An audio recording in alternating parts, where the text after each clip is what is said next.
Nous abordons à présent le chapitre 7. Nous allons faire une introduction à l'électronique, en réalité, par l'intermédiaire d'un composant qu'on peut considérer un petit peu comme étant la brique de base de l'électronique moderne.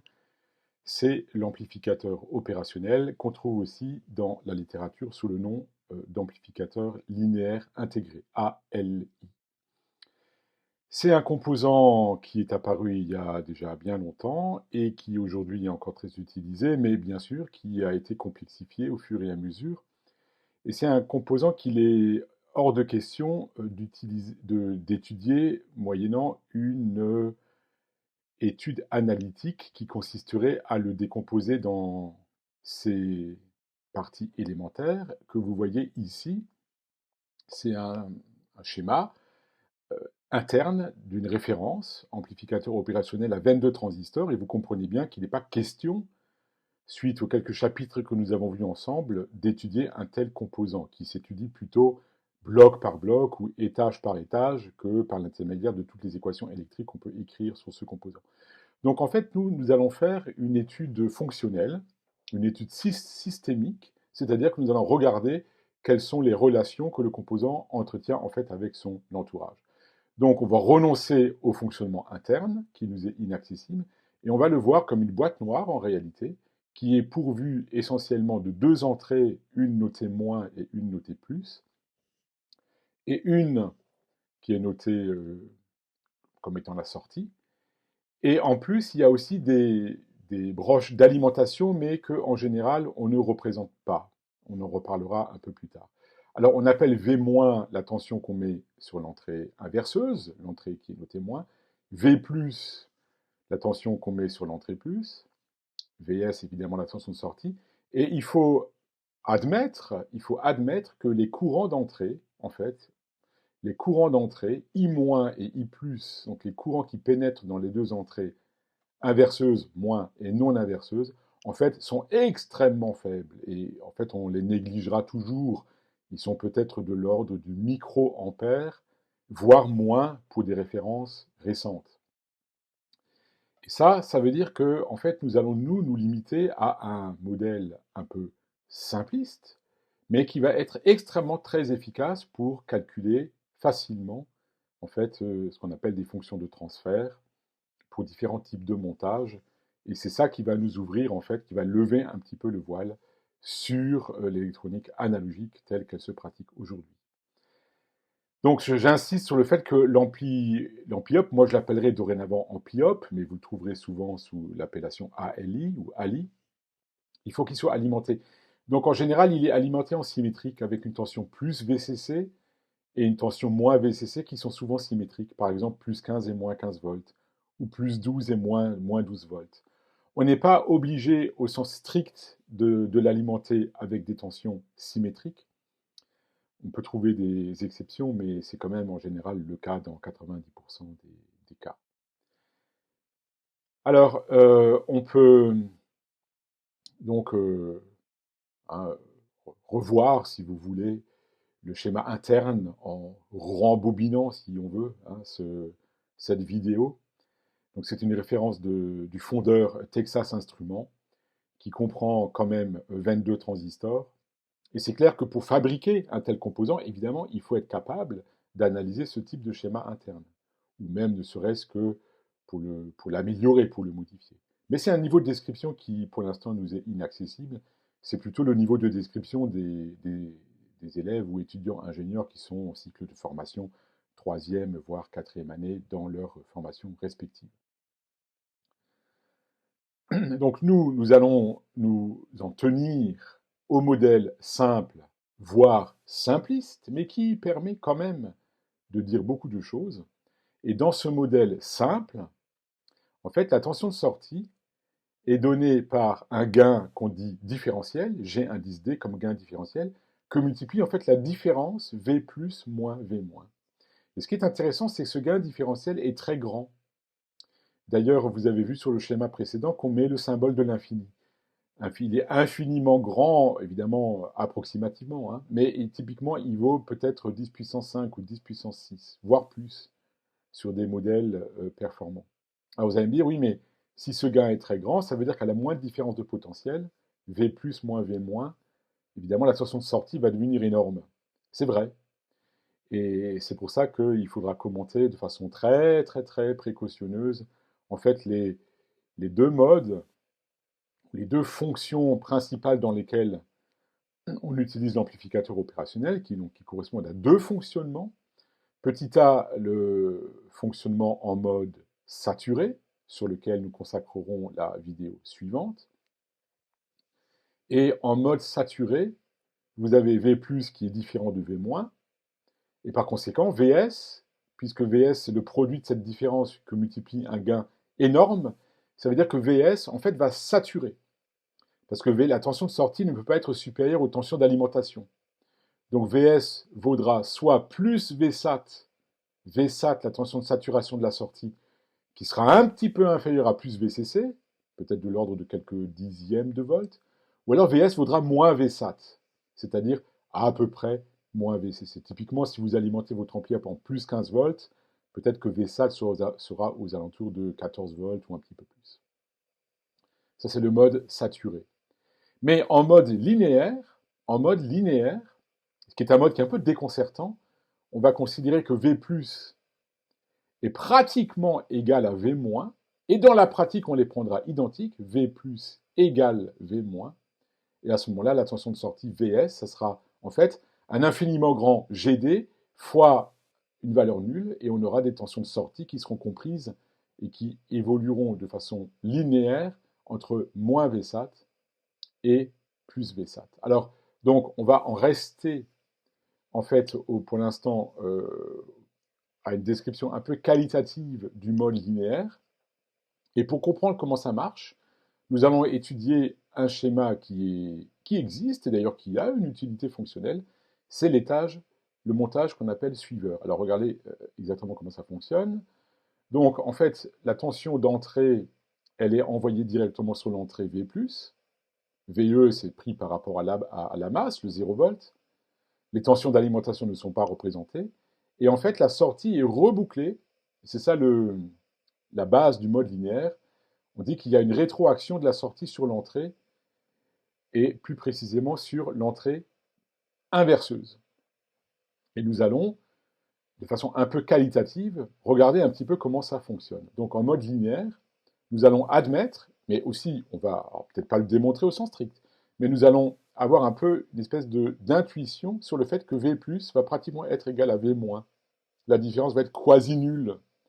Et comme la différence est pratiquement nulle, GD fois V+ moins V- va pouvoir se situer entre plus Vsat et moins Vsat, avec une variation absolument quelconque entre ces deux valeurs extrêmes. C'est un petit peu ça, le mystère de l'amplificateur opérationnel en mode linéaire.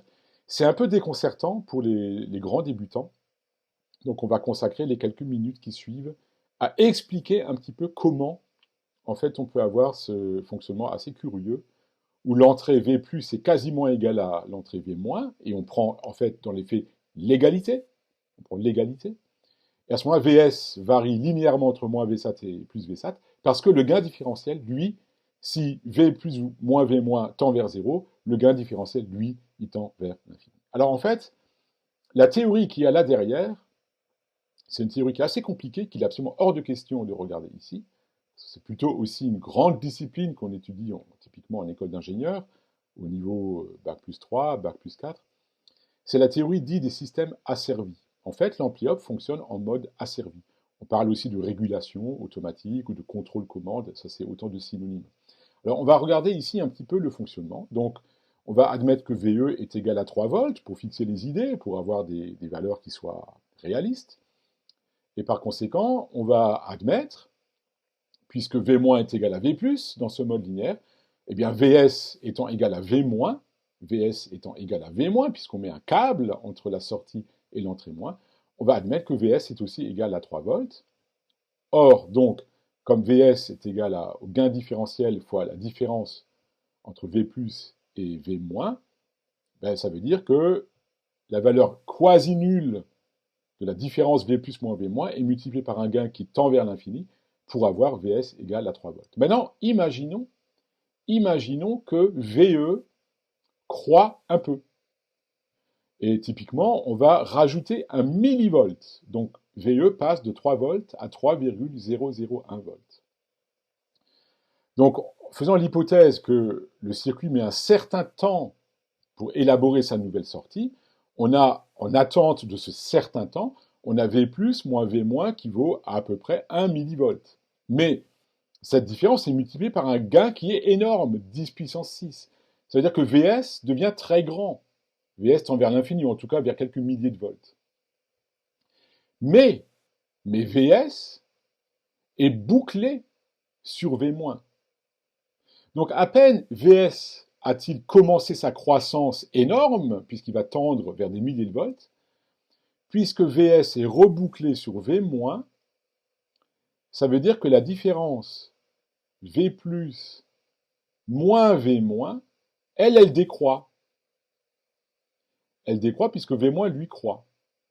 Et c'est bien le bouclage de la sortie sur l'entrée inverseuse qui permet cette décroissance. En d'autres termes, V+, retend rapidement vers V-. Et on obtient un nouvel équilibre, où cette fois-ci, Vs est égal à VE est égal à 3,001 volts.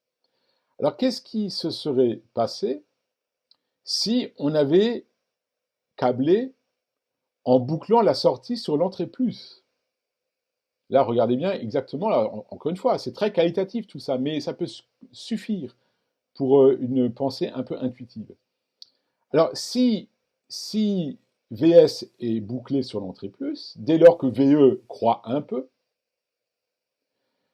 à ce moment-là, vous avez Vs qui tend vers moins l'infini, puisque la tension devient négative, et par conséquent, donc ici, regardez bien ici, donc VE croît à 3,001 volts, V plus moins V moins devient légèrement négatif à moins 1 millivolt, donc Vs, lui, va croître, mais en devenant négatif, à cause de la différence de tension qui est négative. Et comme Vs est le produit du gain différentiel très grand, ça veut dire que Vs, lui, tend vers moins l'infini. Et là, pour le coup, le rebouclage de la sortie sur l'entrée plus va en fait accélérer ce phénomène. Il n'y a pas la modération qui est obtenue par le fait que le bouclage se fait sur l'entrée moins. Donc la sortie Vs, elle tend vers moins l'infini formellement, mais en fait moins Vsat, puisque la tension de sortie ne peut pas excéder la tension de saturation. Alors j'ai mis ici Vs tend vers plus l'infini, c'est en valeur absolue, puisque en réalité, dans ce cas de figure, c'est Vs qui tend vers moins Vsat. Voilà, donc pour que l'ampli-op fonctionne en mode linéaire, en fait, il est nécessaire de boucler la sortie sur l'entrée inverseuse. Et simplement pour vous montrer un petit peu comment tout ça est une question de théorie des systèmes asservis, on va prendre un système qu'on connaît tous, un système de la vie quasiment, on va dire, peut-être pas courante, mais qu'on a observé dans la vie courante. En fait, c'est tout simplement un pendule pesant. On va prendre en fait une tige rigide, vous allez comprendre pourquoi tout à l'heure. Alors quand la masse est suspendue en dessous du point d'attache, et qu'on écarte un peu le pendule de sa position d'équilibre verticale, donc ici à θ avec un angle θ positif dans le sens trigo direct, eh bien en fait le poids de la masse qui est suspendue au bout de la tige exerce un moment plutôt qu'un couple, couple c'est un peu impropre, exerce un moment de force en fait qui va contrarier le fait d'avoir écarté le pendule de sa position d'équilibre, et donc le poids va réguler la position du pendule, le ramène en fait à l'équilibre pendule pesant vertical, à la position d'équilibre, et par conséquent, dans cette configuration, le pendule est naturellement stable. Quand on écarte de sa position d'équilibre, le poids régule tout seul. Maintenant, imaginez le pendule inversé.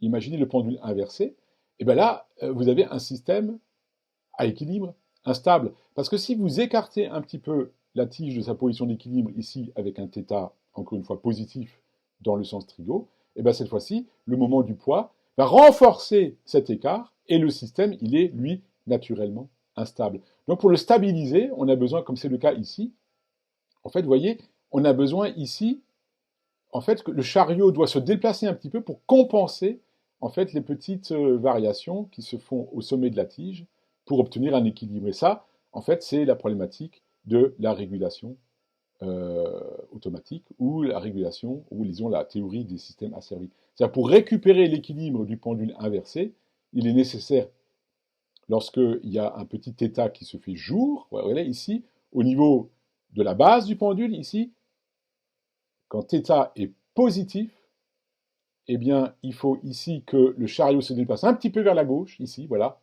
pour récupérer la position équilibre verticale, sans quoi le pendule chute irrémédiablement. Voilà. Donc, l'ampli-hop en mode linéaire, c'est théorie des systèmes asservis, que nous n'étudierons pas plus avant, mais il faut comprendre ce principe important pour la suite.